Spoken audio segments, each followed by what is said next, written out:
Welcome to the sixth video of the HTML and CSS crash course. In this video, we're going to be talking about inline and block level elements.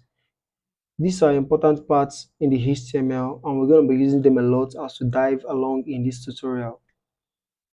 In HTML, elements have a default display value depending on what type of element it is. The two common display values are the inline and the block, and they are categorized based on how they behave in the layout of the page. Let's start with the block level elements. The block level elements are those elements that start on a new line and take up the full width available, stretching out to the left and right as far as they can. So the common block level elements include the p tag, the heading tag, which ranges from h1 to the h6, the div tag, the ul, and the ol, etc. So let's see some examples below. So I'm just going to paste this here and save. And here I just define a div tag, and inside this div tag we have a h1 tag which says this is a heading, and a p tag which says this is a paragraph. And now I'm just going to preview on the browser, and now you can see that this is a heading and this is a paragraph. From the example, the div, the h1 and the p tags are block level elements, so they stack up vertically on the web page. And as we said before, the block level element takes up the full width available, stretching out from the left to the right as far as they can. So let's see that using the code in our CSS. So in here, I just have this bit of styling, and I'm just gonna uncomment this. And I'm just uncomment this and save. So in here, I just specify the h1, which is h1 here, and the p tag over here, and I just added a border with the color of red, and for the p tag a color of blue. And now we can save and go over to the browser, and now you can see that the h1 takes up the full width available, stretching out from the left to the right, and also the p tag also takes up the full width of available on the web page. So this is because they are block level elements, and that is their characteristics. So features of the block level elements are they cause a line break before and after the elements. So you can see we have a line break here. After this heading, there's a line break, then the next elements. And also they take up the entire width of their parent container by default, as we also specified here. You can set their width and height explicitly, so you can just go to your CSS and set the width and the height here, and it's just gonna do it because this is a block level element. So next we are going to talk about the inline elements. So let's talk about inline elements.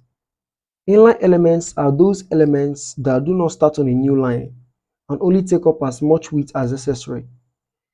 These elements flow along with the text and other inline elements. And examples of these inline elements include the span tag, the anchor tag, the image tag, the strong tag, em tag, etc. So let me just comment this off. And below you can see I specify these inline elements here. You can see the span, this is a span tag, the anchor tag, and this is a strong tag. So let's just preview on the browser. I need to save and preview, and now it's off. Okay, now we have this is a span, then we have the anchor tag, and then we have this strong tag. So these are inline elements. They do not start on a new line, and they just take up the necessary width they need to take up, not all the available widths.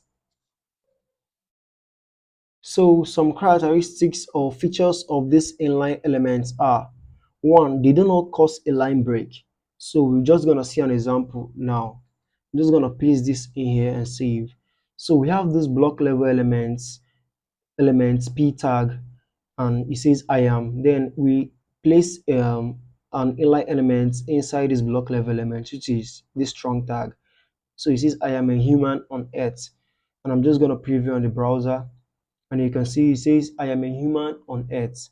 So this strong tag didn't start from a new line, It just went horizontally with the block level elements. So this is one of the characteristics of the inline element. They do not cause a line break, unlike the block level elements that starts on a new line.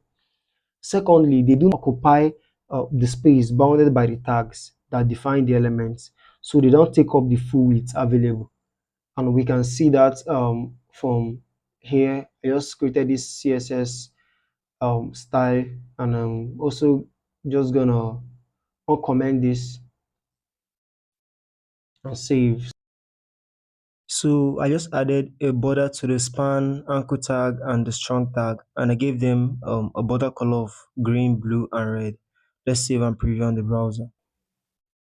So from here, you can see they do not take up the full width available.